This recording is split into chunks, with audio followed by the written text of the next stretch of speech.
So what's up guys? Kung ano tayo intro diretso na ta ani. Mga ni update sa ato ang basakan guys.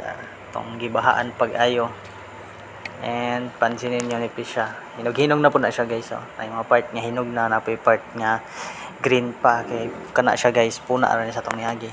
Labi na ni diri na part guys. Puna ra gini siya tanan kinahurot man ni diri nabanlas man ni tanan sa baha. Tapos na yung mga nabili nag-isla-isla. Mo to siya gipang ibot tanan unya gipang sipak-sipak para matanong man ni tanan nga area. Mga nang pansin niyo guys nipis siya kay di na to siya makapalabi og sipak ang sinipak nimo kung farmers ka o mag-uuma ka kasabot na ka ana. And as farmers guys mao ni pinakasakit gid nga part nga kanang atakihon og dangan ang imong basakan. Ay nako pinakauna gid to guys halos sa semana nga baha nya pagka naka-recover na siya gamay giatake tamasok giatake punhok lastly guys kana siya giatake stem borer. Pansinin niyo ng mga laya-laya guys stem borer na siya ngagi mao gini nakapait pag mag-uuma ta. And share lang pud nako guys no na kasagaran yun mga mag-uuma dire sa mua inutang intawon ang mga pang-finance nami silingan dire na nag loan og 20,000 para lang makapatanom. And ang nakaapa nato guys sa nagpatanom siya karon na adlaw tapos gibaha pagkagabi so grabe yung hilak sa isa ka tao. Okay.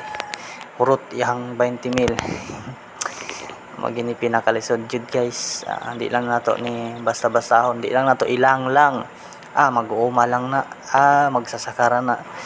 Kay kung wala na sila guys, wa gid tay makaon. Magpasalamat na lang punta. Kaning ato wala pasagdi sa labang makagagahom kay kung gipasagdaan na niya guys hurot yun na tanan sa dangan. Kita ka na guys gibinlan jud ta niya para di ta magutman sunod cropping. So bisan pag unsa ka lugmok sa sitwasyon di yun nato pasagdan, di yun nato kalimtan magpasalamat ta sa taas. Gibilinan pa ta grasya nga napatay madaw-daw kay pareha tong uban laban ng gyapon sige natog laban ani mura natag si Manny Pacquiao. Para sa iyo ang laban na to. Ay pag mamutong ta init kayong panahon kita ka ng butong guys pag andoan day way butong ana lahing tanan. Ara to guys, salamat sa pagtanaw.